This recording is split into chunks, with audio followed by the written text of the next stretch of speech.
Barang siapa meninggikan diri akan direndahkan, dan barang siapa merendahkan diri akan ditinggikan. Demikianlah sabda Tuhan.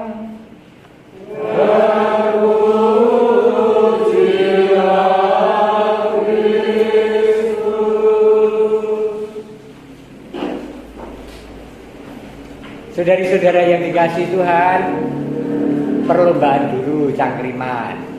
Saya bawa hadiah. Hadiah pertama tinggal pilih. Yang satu ini salib kayu. Saya beli di Yerusalem nih. Dari kayu zaitun, kayu olive. Yang kedua salib Benedictus. Saya membelinya di rumah. Nah, pertanyaannya agak sulit, tetapi begini, apa nama resmi berbadan hukum Gereja Santo Yohanes Rasul Wonogiri? Nama resminya apa kalau di dunia yang resmi formal hukum negara? Oh, ana sing isora. Iki paroki ini dhewe lho ya. Ada yang mencoba mau nama resminya apa? Coba saja. Nggak ada? Ayo coba. Muka-muka. Nah, moga-moga. Gereja Papa Miskin Santo Yohanes Rasul Wonogiri. Gereja Papa Miskin Santo Yohanes Rasul Wonogiri. Kurang. Sing ngarep apa kira-kira? Ada satu kata depan gereja. Gereja Papa Miskin Pelindung Santo. Iya, apa ya?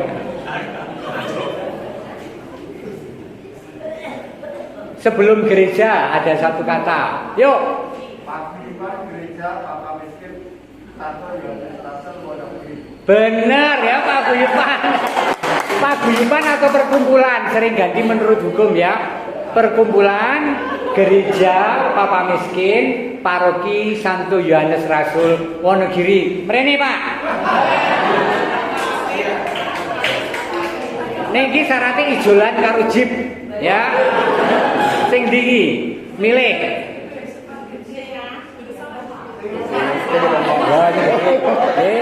Yo, tangan yo.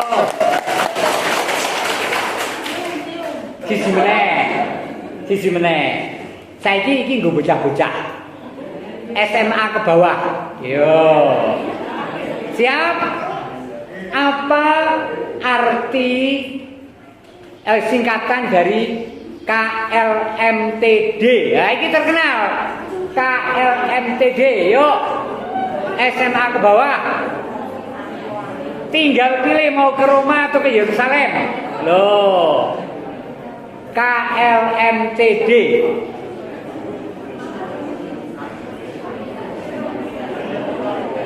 Ayo, duwe kalem lho. KLMTD. Ada yang bisa? Anakku bisa nih, anak kecil. Nah, itu dulu apa coba nak? Oi, anak ayo. Ayo, yuk. Apa? Sebut. Apa?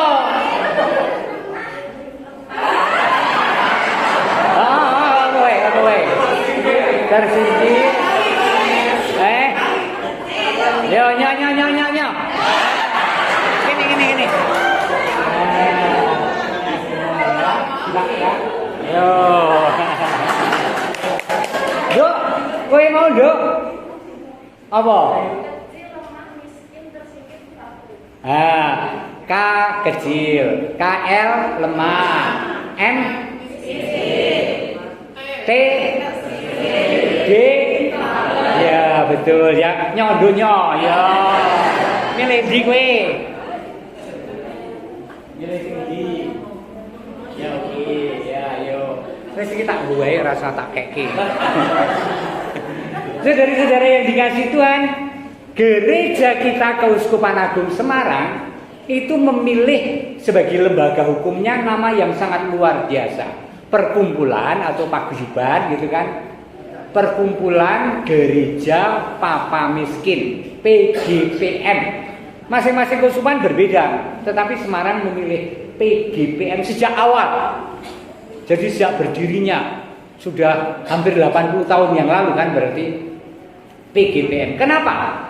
Karena gereja ingin mencerminkan wajah belas kasih Allah di keuskupan kita ini, yaitu Allah yang berbelas kasih pada mereka yang lemah, papa, dan miskin. Jadi jelas bahwa orientasi gereja, entah keuskupan, entah paroki, entah lingkungan kita, entah kelompok-kelompok dua yang lain seperti kerahiman dan seterusnya, sewajarnya mengarahkan hati pada kesejahteraan, pada kecukupan hidup untuk siapapun, bukan untuk dirinya, untuk siapapun yang ada di lingkungan sekitar kita. Itu misi utama gereja, sebagaimana bahkan tersebut dalam lembar resmi, dalam nama resmi Gereja Keuskupan Agung Semarang, Paguyuban atau Perkumpulan Gereja Papa Miskin, PGPM. Maka nama resmi Gereja Wonogiri juga PGPM, Perkumpulan Gereja Papa Miskin Paroki Santo Yohanes Rasul Wonogiri. PGPM-nya selalu ada. Undangan-undangan resmi yang resmi sungguh-sungguh menyebutnya bukan kepada Romo Paroki Wonogiri, tetapi kepada Romo Paroki PGPM Paroki Yohanes Rasul Wonogiri. PGPM nama resminya. Artinya sekali lagi, gereja terus-menerus dan tanpa lelah, dan gereja itu adalah kita mengarahkan hati dan orientasi pada kesejahteraan bersama, terutama mereka yang sungguh membutuhkan bantuan. Luar biasa loh. Apakah ini sesuatu yang asing? Tentu saja tidak. Tentu saja tidak. Anda melakukan itu baik secara pribadi dalam keluarga maupun dalam hidup bersama di lingkungan maupun gereja. Pasti. Saya masih ingat kalau Bapak Uskup Yohanes Pujo Sumarto itu kunjungan mampir neng satu paroki golei romone, aku wis tau digolei dadaan, jedul ngono. Gus, mrene. Oh ya, wonten apa Romo? Kamu menjamin bahwa umatmu itu tidak berkekurangan? Ada enggak yang masih berkekurangan? Ngono iki yo kaget aku, kan yo ora ngerti. Maka pikirku ya, aku takon ketua wilayah, ketua lingkungan untuk mempromosikan bahwa kita itu sungguh-sungguh dititipi Gusti Allah, menyatakan belas kasihnya untuk kesejahteraan bersama, terutama mereka yang berkekurangan. Maka nek panjenengan kuwi iso kolekte ning lingkungan, sing diangkah kuwi aja engko nek Oktober omahe meni iso siaran ning gua kerep. Ora kuwi. Ya kan, kalau masih ada sisa boleh, tetapi harus dijamin dulu bahwa kita memberi perhatian pada mereka yang berkekurangan. Itu orientasi gereja, dan itu adalah wajah Allah yang ditawarkan untuk kita kenalkan pada sebanyak mungkin orang. Atau juga yang terjadi begini, beberapa lingkungan itu merasa bahwa berkeadilan itu berarti urunannya podo. Nek arep nyumbang yo mlirik nggo liyane pira? Jadi nggo dhewe yo mung 15.000, awake dhewe 20.000 kan paling akeh. Kamu kok iso nyumbang 50.000. Padahal bisa menyumbang 100.000. Tetapi kita selalu ya seperti yang lain lah. Beranilah tutup mata, aku ingin memberi berapa untuk ini. Kesedihan yo ora apa-apa, kakean yo alhamdulillah. Ya kan, menjadi berkat bagi banyak orang, menjadi berkat bagi karya-karya Tuhan. Sekali lagi PGPM, Paguyuban Gereja Papa Miskin. Maka saudari-saudara, adalah panggilan setiap pribadi untuk terus-menerus mewujudkan itu. Maka Kalau saya relevan seperti Bapak Uskup bertanya pada saya sebagai Romo Paroki, saya pikir relevan untuk bertanya kepada Anda masing-masing, opo panjenengan yo sanggup menjamin bahwa gerakan untuk mereka yang papa miskin di sekitar Anda sebagai pribadi, keluarga, dan gereja kecil di lingkungan atau di persekutuan sungguh-sungguh terjadi, menjamin atau selalu menyisihkan dengan cukup signifikan untuk kesejahteraan orang-orang itu. Amin. Tenan lho yo, lingkungan kudu digugah kabeh. Nek isih ana sing mesake banget lan kudu dibantu, kuwi sing nomor 1. Kuwi sing nomor 1 lan setiap pribadi tidak lirak-lirik tanggane nyumbang pira. Ning aku pengen nyumbang pira, go apa wae sing pancen perlu. Lihat ada orang-orang yang bahkan tidak terhitung. Dan itu adalah Anda, itu adalah saya, itu adalah kita semua, mudah-mudahan amin. Yang sungguh-sungguh punya perhatian pada mereka, terutama yang KLMTD yang kita sebut tadi. Bukan hanya sebagai gerakan gereja yang terus-menerus diwujudkan, bahkan secara personal. Akeh lho panjenengan sing nyisihke nggo nyumbang pendidikane tanggane. Nadyan ora katon. Ana uga sing saben-saben panen mesti nyisihke ngeteri beras. Ana uga sing nek blanja ning pasar mesti belanjake njur diterke anake ning tanggane. Kuwi ya ana werna-werna wujude, tetapi sungguh-sungguh hari ini kita diajak Tuhan untuk ada dalam kesadaran yang meneguhkan apa yang telah Anda buat.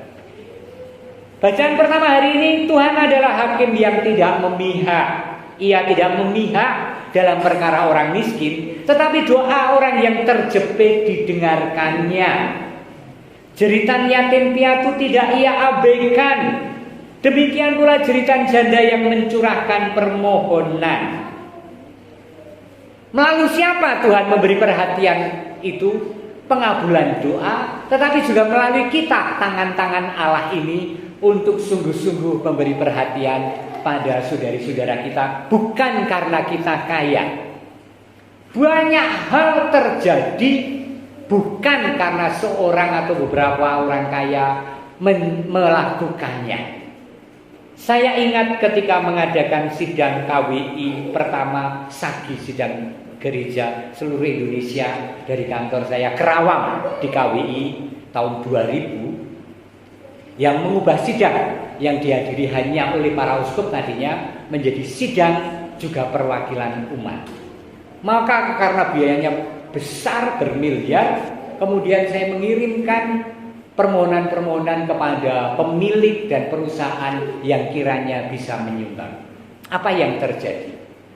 Kolektor terbanyak atau kiriman transfer yang terbanyak bukan dari itu, tetapi dari bruderan di Giriwoyo, Rongyuto, terus susteran yang ada di Ambon, 770. Dan itu menjadi banyak karena bukan karena kekayaan, tapi karena kegembiraan, dan aku ingin memberi karena aku tahu cukup, luar biasa. Yuk, saudari-saudara, sudah panjang lebar saya, dan ini meneguhkan kita semua firman Tuhan hari ini. Bahkan Tuhan dalam bacaan yang ketiga, bacaan Injil, membandingkan antara orang Farisi yang sombong dengan keangkuhannya, tetapi juga melakukan secara tertib, bahwa dia bukan perampok, bukan pezina, bukan orang lalim, berpuasa 2 kali seminggu, memberikan 1/10 dari penghasilan. Besar sekali loh. Anda bisa membayangkan, hei para guru, kalau gaji Anda 5 juta, Anda itu kolektornya 500.000 per bulan. Artinya setiap hari mbok saya ketemu po 1.000 plung. Karena juga ada kegiatan lain yang sifat sosial kemanusiaan. Itu besar loh. Itu besar sekali loh. Per bulan, tetapi orang itu melakukan 1/10 dari segala penghasilanku. Wingi panene untuk piro yo? Jur aku gajian piro yo? Langsung tak sisihke 10%. Akeh banget iki. Aku berpuasa 2 kali seminggu, aku memberikan 1/10 dari penghasilanku. Dan pemungut cukai itu jauh-jauh, pemungut cukai itu juga kaya. Ini bukan orang miskin. Ya Allah, kasihanilah aku orang berdosa ini. Pasti dia mengalami pembaruan hidup dan pertobatan juga. Amin.